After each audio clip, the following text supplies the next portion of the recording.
This was my favorite room. Again, this is definitely Rob's influence, Rob Gillies. He wanted to have it like a lounge suite, and I tried to go more towards modern day. I think he wanted to combine the Xena feel, but yet I wanted to make it even more realistic in the modern day. So that's when he started adding the lava lamps, and they created those little lamps there with the shapes. It's like, I could use that in my apartment, you know? It's great. What I liked about working in this room is that I had the ability to use the whole space of the room, and I could use the dolly here and go across the room and get my wide shots and also use it for the close-ups. And that's what I definitely got from TJ. This is the look of a lot of shows, if you notice that the camera's far away from the actors and you sort of feel like you're out of the circle of what's happening, the circle of activity of the guys. But so I wanted to use that in our comedies, which we don't normally do. Anyways, playing. This was my other little thing to TJ. TJ loves to Dutch the camera and everything he does, which you'll see in Syntrade a lot. And we had like a rule, typically, when on a clip show, we would just come in slowly to the actor, and that was what we did. So I wanted to kind of twist it a little bit, and that's why I decided to Dutch it. Makes really no sense, and I didn't do it anywhere else in the episode, but I was sort of experimenting with what I liked and kind of playing with what the camera could do.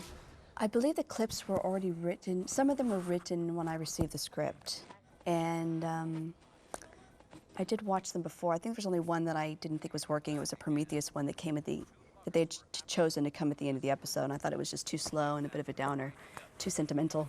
So we swapped it for something else. Can't remember. But that was definitely mostly RJ, I suppose. I don't really know. This again was just trying to set up the fact that Marco is not who he seems to be.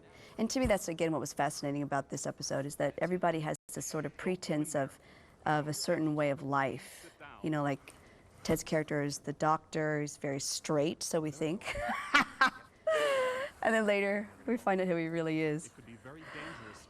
I ran out of time. I think I had 4 days or something. I had 4 days to do this episode.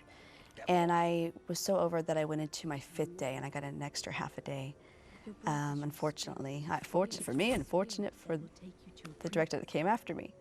And the reason being is that we typically would shoot 6 pages, 6, 7, maybe 8 a day, which is a lot. And then as directors became faster and sort of got the show, then they would give them more, like, 8 or 9 pages. But this was my first time, and I had easily 8 pages a day, and then my shortest was about 7.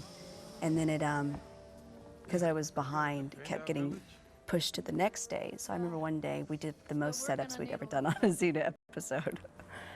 And I had just given the crew a speech as my last day, going, you guys, I'm just really behind here, so we're gonna have to move really fast. And that's when I stopped watching myself on the monitor as an actor. When I tried to direct myself, I would typically go back and rewind it and look to make sure it's what I wanted, and then go back on set. And it just started to, by the end, it was too time-consuming. And I really had to trust my director of photography and my cameraman, Cameron, to know that I got the picture when I was on camera. And then I could sort of tell if it was working enough. I had a lot going on during this, the directing, being new as a director, and then trying to act. And there's a lot of calmness in the crew, which is great, because I was trying to go back and forth. Robert was probably the most sacrificial person on the set, because he was called every day and had to wait all day, and then all of his material was completely rushed. And that can be really difficult for actors sometimes, if they are expecting something else. He was patient, but, definitely started to wear on him. That's the Joxer sweater I was talking about. It's just Nyla's sort of, if you look, it's very similar to the texture that Joxer wears in his costume for the rest of the episodes on the show. So she started to kind of subtly go from Xena, to the Joxer character. This was outside of a winery in New Zealand. The only outside establishing shot I had to get for the whole episode. I think we did it on a Saturday. This was kind of funny. Robert was not very happy there. We were Lucy going, that hurt. And then it was funny for me running back and forth, being tied up to the chair. I basically, I did though. I ran back and forth.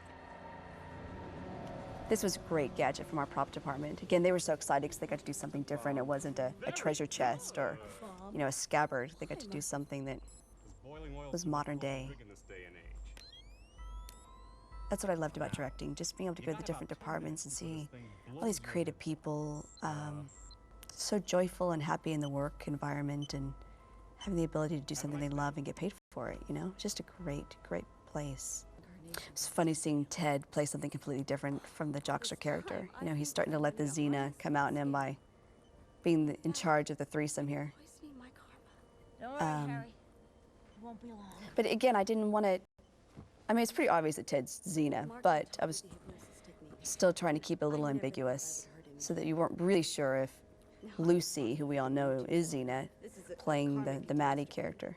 Not Maddie. But, I wanted to keep it ambiguous, basically. But I got to play with ideas that I had. Like, I like raking 2 shots from the side, and it's, certain things that I just love the look of, and kept those, and it's pretty good. Yes.